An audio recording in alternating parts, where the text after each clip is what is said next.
हरे कृष्णा।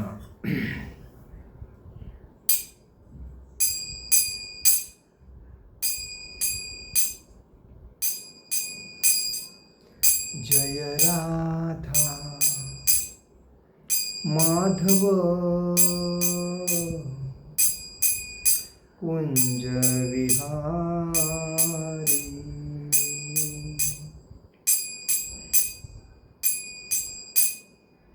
जय राधा माधव कुंज विहारी।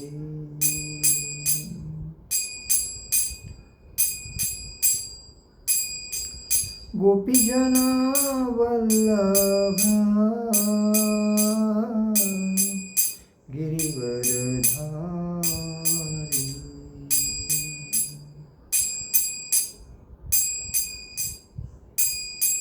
गोपीजन वल्लभ गिरिवरधारी।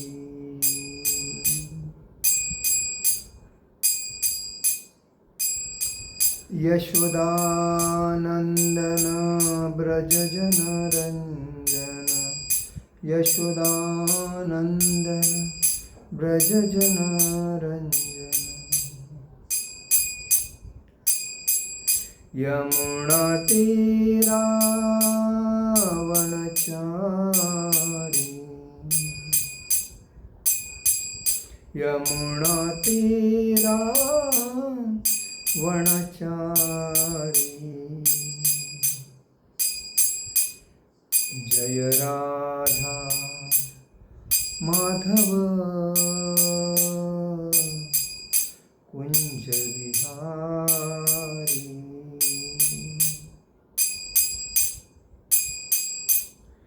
जय राधा माधव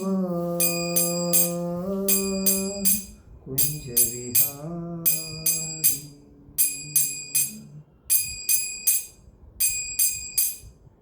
हरे कृष्णा कृष्णा कृष्णा हरे हरे। हरे राम राम राम हरे हरे। हरे कृष्णा कृष्णा कृष्णा हरे हरे। हरे राम राम राम हरे हरे। हरे कृष्णा कृष्णा कृष्णा हरे हरे। हरे राम राम राम हरे हरे। हरे कृष्णा कृष्णा कृष्णा हरे हरे। हरे राम राम राम हरे हरे। हरे कृष्णा कृष्णा कृष्णा हरे हरे। हरे राम राम राम हरे हरे। हरे कृष्णा कृष्णा कृष्णा हरे हरे। हरे राम राम राम हरे हरे। हरे कृष्णा कृष्णा कृष्णा हरे हरे। हरे राम राम राम हरे हरे। जय ओम विष्णुपाद परमहंस परिव्राजकाचार्य अष्टोत्तर शत अभय चरणारविंद भक्ति वेदांत स्वामी श्री प्रभुपाद महाराज की जय। जय ओम विष्णुपाद परमहंस परिव्राजकाचार्य अष्टोत्तर शत शिल भक्ति सिद्धांत सरस्वती ठाकुर शिल प्रभुपाद महाराज की जय। जय ओम विष्णुपाद परमहंस परिव्राजकाचार्य अष्टोत्तर शत शिल गौर किशोर जी बाबा जी महाराज की जय। जय ओम विष्णुपाद परमहंस परिव्राजकाचार्य अष्टोत्तर शत शिल भक्ति विनोद ठाकुर शिल प्रभुपाद महाराज की जय। जय ओम विष्णुपाद परमहंस परिव्राजकाचार्य अष्टोत्तर शत शिल जगन्नाथ जी बाबा जी महाराज की जय। श्री रूप सनातन भट्ट रघुनाथ श्री जीव गोपाल भट्टदास रघुनाथ छठ गोस्वामी शिल प्रभुपाद महाराज की जय। अनंत कोटि वैष्णव वृंद की जय। नामाचार्य शिल हरिदास ठाकुर की जय। प्रेम से कहो श्री कृष्ण चैतन्य प्रभु नित्यानंद श्री अद्वैत गदाधर शिवासादि गौर भक्त वृंद की जय। श्री श्री राधा कृष्ण गोप गोपीनाथ श्याम कुंड राधा कुंड गिरी गोवर्धन की जय। मथुरा वृंदावन धाम की जय। मायापुर नवदीप धाम की जय। द्वारका धाम की जय। अयोध्या धाम की जय। जगन्नाथपुरी धाम की जय। बद्रीनाथ धाम की जय। रामेश्वरम धाम की जय। गंगा माई की जय। यमुना माई की जय। तुलसी महारानी की जय। भक्ति देवी की जय। हरिनाम संकीर्तन की जय। समवेद भक्त वृंद की जय। समवेद भक्त वृंद की जय। All glories to assembled devotee, all glories to assembled devotee, all glories to assembled devotee. Shri Guru Gauranga की जय। निताई गौर प्रेमानंदे हरि हरि बोल। आज हम लोग जो चर्चा कर रहे हैं तुलसी महारानी के ऊपर। तुलसी महारानी भगवान की प्रियसी है, सबसे श्रेष्ठ भक्त है तुलसी महारानी। इसलिए कहा जाता है नमो नमः तुलसी कृष्ण प्रियसी नमो नमः। मतलब भगवान कृष्ण को तुलसी महारानी अतिशय प्रिय है। राधा कृष्ण सेवा पाओ यही अभिलाषा। मतलब भगवान श्री कृष्ण के प्रियतमा है तुलसी देवी। मैं आपको बार बार प्रणाम करता हूँ। मेरी एकमात्र इच्छा है कि मैं श्री श्री राधा कृष्ण की प्रेममयी सेवा में प्राप्त कर सकूँ। ये तुम्हार शरण लय तारा वांछा पूर्ण हाय, कृपा करी करो तारे वृंदावन वासी। मतलब जो कोई भी आपकी शरण लेता है उसकी कामनाएं पूर्ण होती है, उस पर आप अपनी कृपा करती है और उसे वृंदावनवासी बना देती हो। मोर यही अभिलाष विलास कुंजे दियो वास, नयने हेरिब सदा युगल रूप राशि। मेरी यही अभिलाषा है कि आप मुझे भी वृंदावन के कुंजों में निवास करने की अनुमति दे, जिससे मैं श्री राधा कृष्ण की सुंदर लीलाओं का सदैव दर्शन कर सकूं। ए निवेदन धर सकिरणुगत कर, सेवाधिकार दिए कर निज दासी। आपके चरणों में मेरा यही निवेदन है कि मुझे किसी ब्रजगोपी की अनुचरी बना दीजिए तथा सेवा का अधिकार देकर मुझे आपकी निज दासी बनने का अवसर दीजिए। दीन कृष्ण दासे कय एई एन मोर हय, श्री राधा गोविंद प्रेमे सदा एन भासी। अति दीन कृष्णदास आपसे मैं प्रार्थना करता हूँ, मैं सदा सर्वदा श्री श्री राधा गोविंद के प्रेम में डूबा रहूं। तुलसी कृष्ण प्रियसी नमो नमः। यानी कानीच पापाणी ब्रह्महत्यानी कानीच, तानी तानी प्रणशांती प्रदक्षिणा पदे पदे। श्रीमती तुलसी देवी की परिक्रमा करने से प्रत्येक पद पर ब्रह्म हत्या पर्यंत सभी पापों का नाश होता है। तुलसी कृष्ण प्रियसी नमो नमः। हम लोग रुंदाय तुलसी दिव्याय प्रियाय केशवस्छ विष्णु भक्ति प्रदे देवी सत्यव्रते नमो नमः। हे रुंदे देवी, हे तुलसी देवी, आप भगवान केशव की प्रिया है। हे कृष्ण भक्ति प्रदान करने वाली सत्यवती देवी, आपको मेरा बार बार प्रणाम है। ये तुलसी महारानी की हम जब सेवा करते हैं, अपने दरवाजे में तुलसी महारानी लगाना क्यों चाहिए, उसके ऊपर हम चर्चा करेंगे। और इसकी जब सेवा करते हैं तो हमारे भक्ति में उन्नति आती है। हम लोग यही सोचते हैं कि हमारे भक्ति में उन्नति क्यों नहीं हो रही है। तो भक्ति की उन्नति करने के लिए आपके दरवाजे में ही स्थान है, और वो है तुलसी महारानी। जब हम तुलसी महारानी की मनपूर्वक सेवा भक्ति करेंगे तो वही सिफारिश भगवान कृष्ण से करेंगे, क्योंकि तुलसी महारानी राधा कृष्ण की मैनेजर है। कोई भी भक्त भक्ति में आता है तो प्रथम अगर मैनेजर को अगर नहीं मिलता है, डायरेक्ट मालिक को मिलने जाएगा तो उसको कैसा प्राप्त होगी भक्ति। तो इसीलिए प्रथम हमें तुलसी महारानी की पहली सेवा करनी है। तुलसी महारानी को दर दिन जल चढ़ाना है, उसकी आरती करनी है, उसकी परिक्रमा करनी है, उससे अपने मन की बात बोलनी है।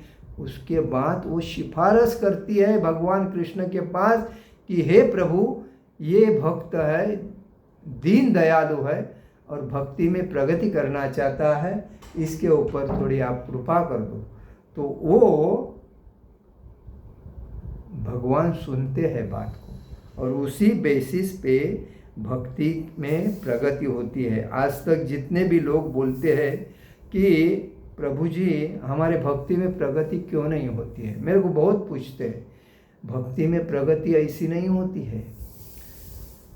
भक्ति में प्रगति भगवान के साधु के संग में और भगवान के मंदिर में आते हैं तो प्रथम जो स्थान है तुलसी महारानी का है।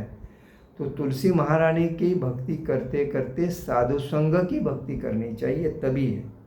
तो उसमें बताया गया है, हम लोग तुलसी महारानी के जो नाम है, तुलसी महारानी की कथा ऐसी है कि भगवान की प्रिय सेविका है, बराबर, भक्ति की अधिष्ठात्री है, इसीलिए उनको रुंदा देवी कहा जाता है। पुराणों के अनुसार रुंदा देवी भगवान श्री विष्णु की परम भक्त है। उन्होंने कठोर तपस्या करके भगवान को प्रसन्न किया है। भगवान ने उन्हें अपनी प्रिय भक्त और दिव्य शक्ति के रूप में स्वीकार किया है। तुलसी महारानी हमेशा राधा कृष्ण के ऊपर हमेशा देखती भक्ति करती थी, लेकिन जब उनका विवाह का जब वक्त आया था तभी तुलसी रानी को मालूम नहीं था मेरा विवाह मतलब क्या है। तो वो अपने माता पिता को बोलती थी कि राधा कृष्ण भगवान का विवाह होता है तो मेरा विवाह कभी होगा, तो मैं किससे विवाह करूं। तो उनकी माता पिता बोलती थी कि तुम्हारा भी पति कृष्ण ही है। तो लेकिन फिर भी वो भक्त होने के वजह से उनके माता पिता ने एक राजा, एक जो था शंखचूड़, जो एक राक्षस असुर राजा था, तो मतलब दैत्य राजा शंखचूड़ से उनका विवाह किया था। वो भी एक भगवान का भक्त ही था, लेकिन वो असुर वृत्ति उसके अंदर थी और वो उसे रुंदा देवी के वजह से उसको दिव्य कवच प्राप्त हुआ था। रुंदा देवी भक्ति में अतिशय दृढ़ थी, इसी वजह से पतिव्रत धर्म के तपस्या के प्रभाव से वह युद्ध में हमेशा जीतता था। वो हमेशा दूसरे को हारने के लिए युद्ध करता था। और रुंदा देवी की तपस्या और भक्ति कठोर होने की वजह से वो अन्याय भी करता था लोगों के ऊपर। और जब उसमें शिवजी के भक्त जो थे उनके ऊपर वो अन्याय करता था, तभी शिवजी के साथ भी लड़ते लड़ते वो शिवजी को हरा देता था। तो लोग अतिशय क्रोधिष्ठ होके भगवान से यातना करते थे कि ये शंखचूड़ जो राजा है वो असुर होने की वजह से जनता को तकलीफ दे रहा है, तो उसका कुछ आप करो तभी जनता सुख से जिएगी। तो वो कभी हारता नहीं था, वो जीतता था, वो सबको नाराज होना पड़ता था। तो एक दिन क्या हुआ, हमेशा शंखचूड़ राजा जीतता था युद्ध में। तो जब देवताओं को शंखचूड़ देवताओं को भी हराता था, तो एक बार उन्होंने भगवान विष्णु से और शिव जी से प्रार्थना की कि ये शंखचूड़ जो राजा है वो देवता को हराता है, दूसरे लोगों को हराता है, जनता को तकलीफ दे रहा है और शिव जी को भी हरा रहा है। तो उन्होंने विष्णु से प्रार्थना की। तभी भगवान विष्णु ने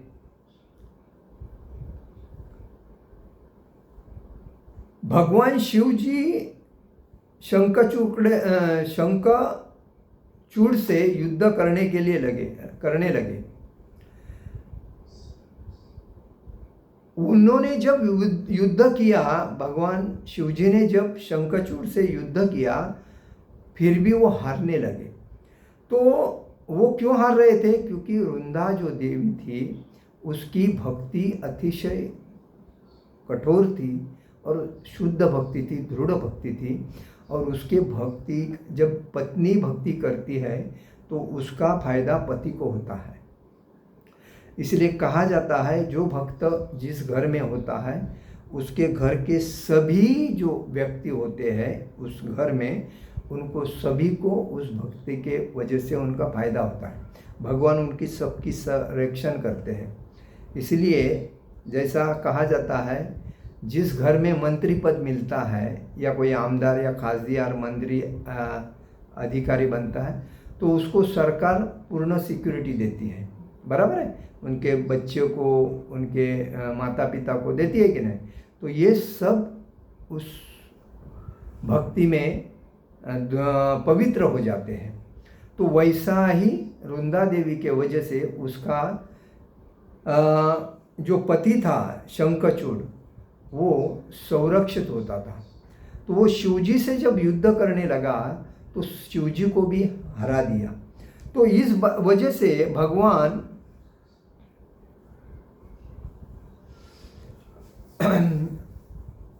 रुंदा के पतिव्रत के प्रभाव से उसे कोई पराजित नहीं कर सकता था।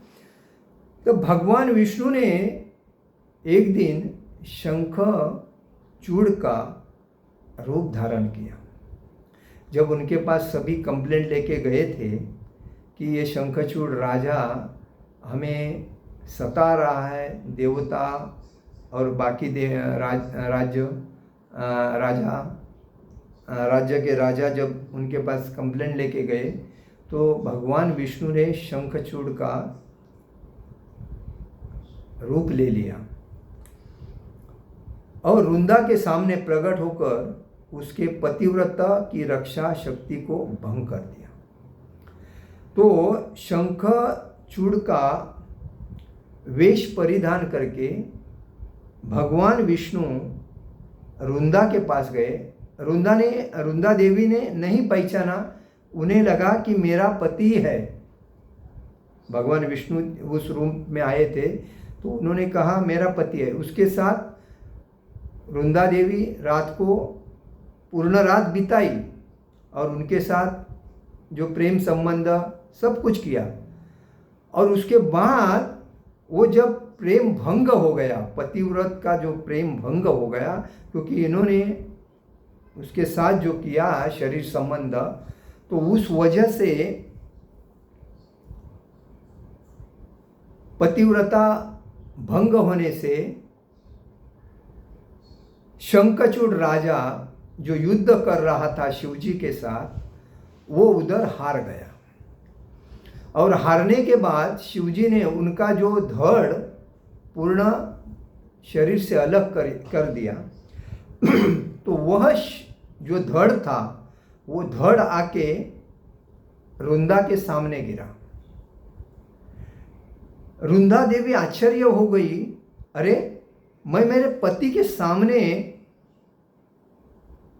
दिन बिता रही हूं और ये किसका धड़ है।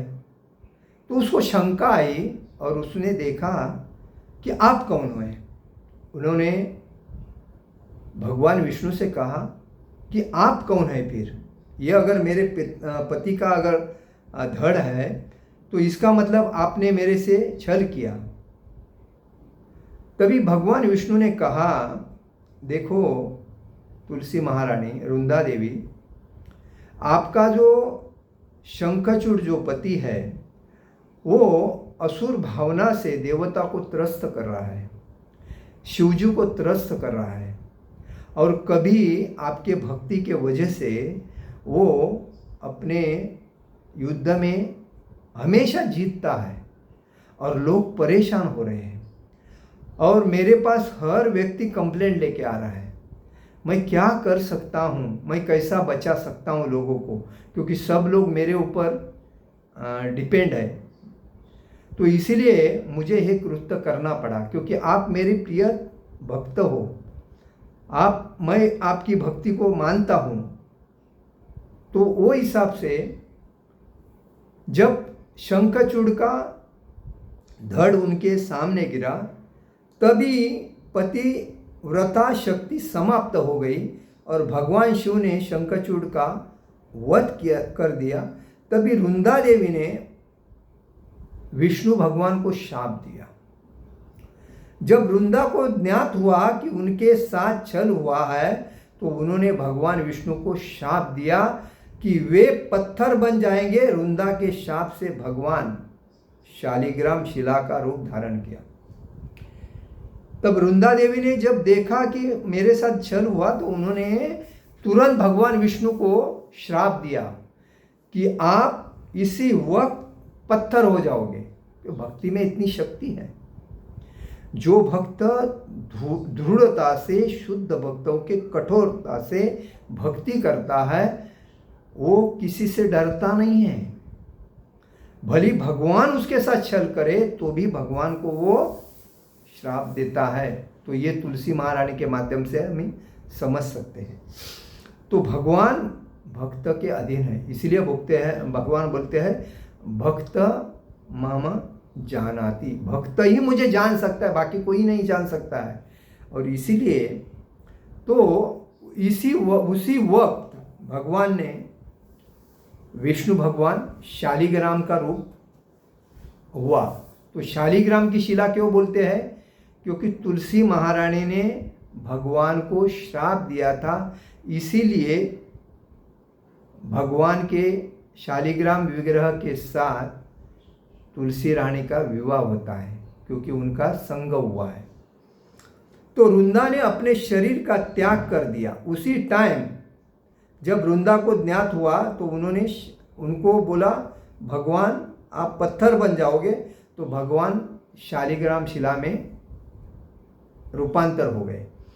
और उसी बात रुंदा ने, उसी टाइम रुंदा देवी ने अपने शरीर को तुरंत त्याग दिया, क्योंकि मैं पतिव्रता भ्रष्ट हो गई हूँ, मुझे जीवन जीने का कोई अधिकार नहीं है। और इसी वजह से उन्होंने अपने शरीर को उधर ही त्याग कर दिया। तो तपस्या, भक्ति और पवित्रता से प्रसन्न होकर भगवान विष्णु ने उन्हें अमर सम्मान दिया। उनकी भक्ति क्या थी? तपस्या कठोर थी, शुद्ध भक्ति थी और पवित्रता थी, उसमें कोई दाग नहीं था। और इसी वजह से भगवान ने उन्हें अमर सम्मान दिया। अमर मतलब उनका कभी नाश नहीं होगा, जब तक सूर्य चांद रहेंगे तब तक उनका सेवा होती रहेगी। तो उनको सम्मान अमर सम्मान क्या दिया कि रुंदा देवी के शरीर से पवित्र, जब उन्होंने खुद के शरीर को समाप्त कर दिया, उसी शरीर से समाप्त होने के बाद तुरंत तुलसी का पौधा तैयार हो गया। और तुलसी का पौधा प्रकट होने के बाद भगवान विष्णु ने कहा कि ये तुलसी महारानी, मैं आपको ये वचन देता हूं कि तुम तुलसी के रूप में संसार में पूजित होगी। तुलसी के रूप में पूरे संसार में पूजित होगी और मेरे पूजन में तुम्हारे पत्र के बिना भोग और पूजा पूर्ण नहीं मानी जाएगी। आपके मतलब भगवान विष्णु की कोई भी पूजा रहेगी, उस पूजा में अगर तुलसी पत्र नहीं रहेगा, वो कोई भोग ऑफर करता है, कोई पूजा अर्चा करता है, उस टाइम अगर उसके अंदर तुलसी पत्र नहीं होगा तो उसको मैं कभी आत्मसात नहीं करूँगा, एक्सेप्ट नहीं करूँगा। भोग ऑफर किया, तुलसी पत्र नहीं, मैं कभी उसको स्पर्श नहीं करूँगा। पूजा कर रहे हैं, उसमें तुलसी पत्र नहीं, मैं कभी उसको मान्यता नहीं दूंगा। तो ये भगवान ने उसे उसी टाइम कहा। और इसी कारण भगवान विष्णु, भगवान श्री कृष्ण, भगवान राम आदि के पूजन में तुलसी महारानी का जो पत्ता होता है उसको प्रथम स्थान दिया जाता है। इसलिए कहा जाता है, इस भौतिक संसार में जिस घर में सुख शांति नांदनी चाहिए, उसके घर में प्रथम तुलसी का पौधा होना चाहिए दरवाजे में। और उसके बाद में जो हम भोजन बनाते हैं घर में, उस भोजन को भगवान के विग्रह के सामने रख के उसके अंदर तुलसी पत्र रखना चाहिए और भगवान को घंटी बजा के ऑफर करना चाहिए। और वो भोग भगवान खाने के बाद हमें प्रसाद भर की खाना चाहिए और उसके बाद शरीर में सुख शांति, घर में आनंद आता है। तो इसीलिए ये भगवान को तुलसी महारानी बहुत पसंद होती है। तो इसी वजह से तुलसी महारानी का जो शुक्ल पक्ष एकादशी, कार्तिक में जो शुक्ल पक्ष आता है एकादशी में, पूर्णिमा के दिन शालिग्राम से तुलसी महारानी का विवाह होता है। तो उसी बात उसमें हर जगह पे देखिए, हर घर में तुलसी महारानी का विवाह होता है। क्यों होता है? तो शालिग्राम तुलसी महारानी के पति है। भगवान विष्णु स्वरूप है वो, लेकिन शालिग्राम है। तो इसीलिए कभी भी शालिग्राम जो है उसकी अगर सेवा करना है तो भगवान विष्णु है ये समझ के सेवा करनी चाहिए। ऐसा नहीं कि पत्थर के लोग बोलते हैं, अरे माँ सनातन वर्णाश्रम धर्म में लोग पत्थर की भी पूजा करते हैं। यस, पत्थर की पूजा करते हैं क्योंकि पत्थर भगवान का स्वरूप है, इसीलिए पत्थर पूजा करते हैं। तो इसलिए कहा जाता है कि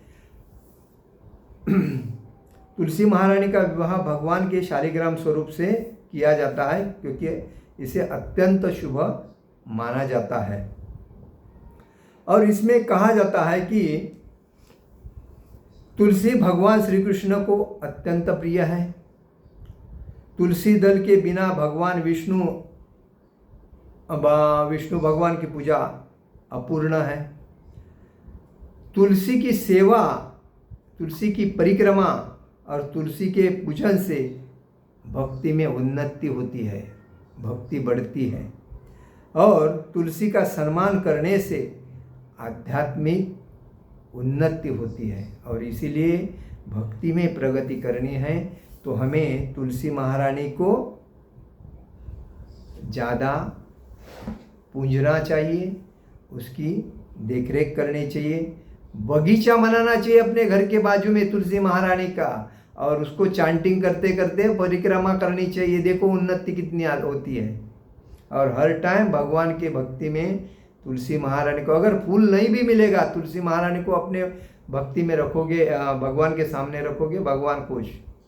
एक पत्ता भी अगर कोई, इसलिए भगवान बोलते हैं पत्रम पुष्पम फलम तोयम, पत्ता तुलसी का, कोई एक फल, कोई एक फूल या कोई एक कुछ नहीं मिला तो पानी, तो ये चार में से कोई एक भी लाके अगर मुझे देता है तो मैं प्रसन्न होता है।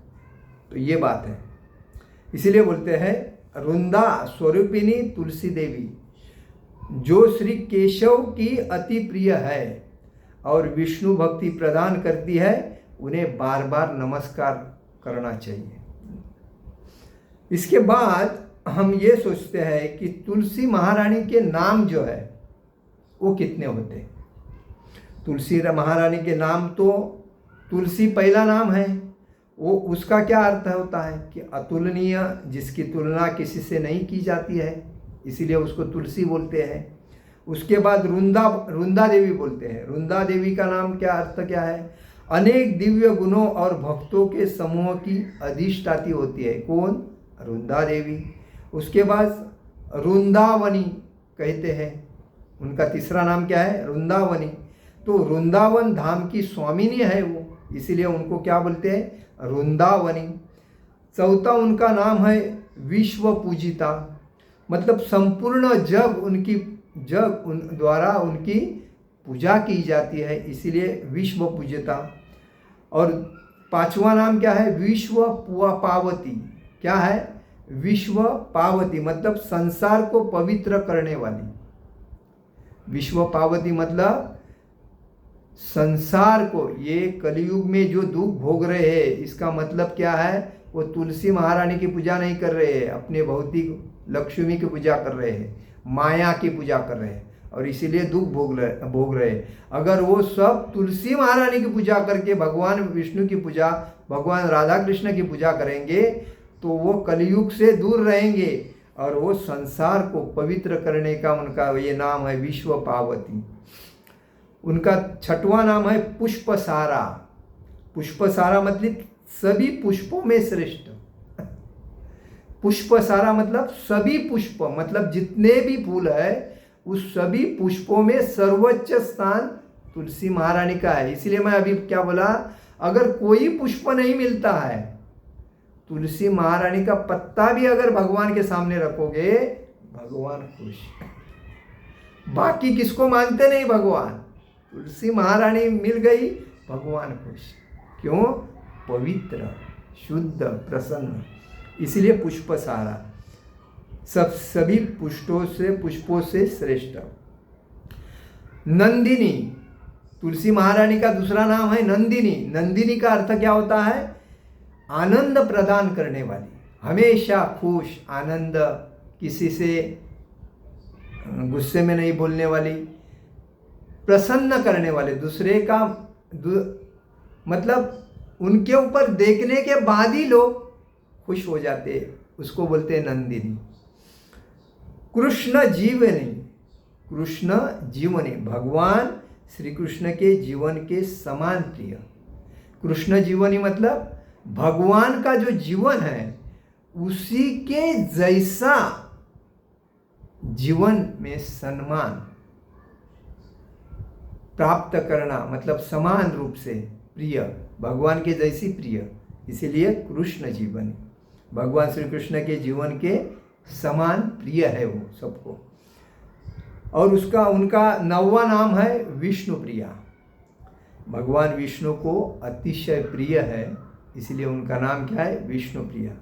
और 10वां नाम है हरि प्रिया। हरि प्रिया का मतलब भगवान हरि की अति प्रिय, भगवान हरि, इसलिए हरि नाम जिसका है, हरि मतलब भगवान विष्णु, भगवान विठ्ठल, भगवान हरि हरियाय नमः, कृष्ण यादवाय नमः, यादवाय माधवाय केशवाय नमः। हरि का मतलब है भगवान विष्णु, भगवान कृष्ण, और वो हरि प्रिया मतलब भगवान हरि को अति प्रिय है। उसका कार्य क्या है? तुलसी महारानी का कार्य क्या है? तुलसी महारानी का कार्य है ये है कि भगवान श्री कृष्ण और भगवान विष्णु की नित्य सेवा करते रहना, सेवा में कभी काट कसर नहीं। इसीलिए राधा और कृष्ण की कोई भी मीटिंग होती है तो तुलसी महारानी के अंडर में सेवा करने वाले दूत कौन है? तुलसी महारानी के पैरोट, पोपट है। तो वो पोपट तुलसी महारानी के आदेश से कार्य करते हैं वृंदावन में।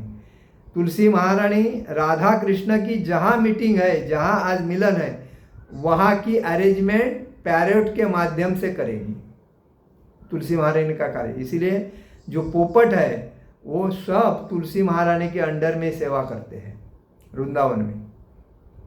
उसके बाद भक्तों का भक्ति प्रदान करने का काम करती है। इसीलिए जिसको भक्ति में दृढ़ होना है उसने तुलसी महारानी को सामने, वैष्णव भक्त जो होते हैं वो हमेशा सुबह तुलसी महारानी को सामने रख के अपनी चैंटिंग करते हैं। क्यों करते हैं? क्योंकि वो भक्तों को भक्ति का प्रदान करती है, मतलब उन्नति करती है। इसीलिए वृंदावन की लीलाओं का संचालन करना वृंदा देवी का ही काम है। और इसीलिए वो वृंदावन के लीला, भगवान की जो लीला होती है उसका अरेंजमेंट करती है। तो कहाँ है, क्या है, उसकी अरेंजमेंट करने के जो दूत है, उसके जो पार्षद है वृंदा देवी की, वो पोपट है। वो सब मीटिंग अरेंज करके राधा कृष्ण कहाँ मिलने वाले हैं उनको सब मालूम है और उधर की सुविधा करते हैं। भक्तों की भगवान के चरणों में शरण प्राप्त करने में सहायता करती है। उनका दूसरा कार्य क्या है? भक्तों को भगवान के चरण में शरण प्राप्त करने के, भगवान के शरण प्राप्त करने में सहायता करते हैं। मतलब जो नया भक्त है वो भक्ति में दृढ़ होना चाहता है तो वृंदा देवी के सेवा से वो भगवान से उनको सहायता करती है। चरणों भक्तों की भगवान के चरणों में शरण प्राप्त करने का, शरण मतलब नज़दीकी, प्राप्त करने में सहायता करती है। दूसरी बात, पूजा, यज्ञ और भोग को पूर्णता प्रदान करना। मतलब उसकी क्या है? भगवान की पूजा करनी है, यज्ञ करना है, भगवान के लिए कुछ अरेंजमेंट करनी है, भोग, तो उसको पूर्णता प्रदान करती है। वहाँ का वातावरण मन को पवित्र करती है। वृंदा देवी अगर अपने घर के आजू बाजू में रहेंगी तो हमारे घर का वातावरण पवित्र रहेगा और मन प्रसन्न रहेगा। हम फालतू पेड़ पौधे लगाते हैं लेकिन तुलसी महारानी का पौधा लगाने में हमारे को टेंशन आती है।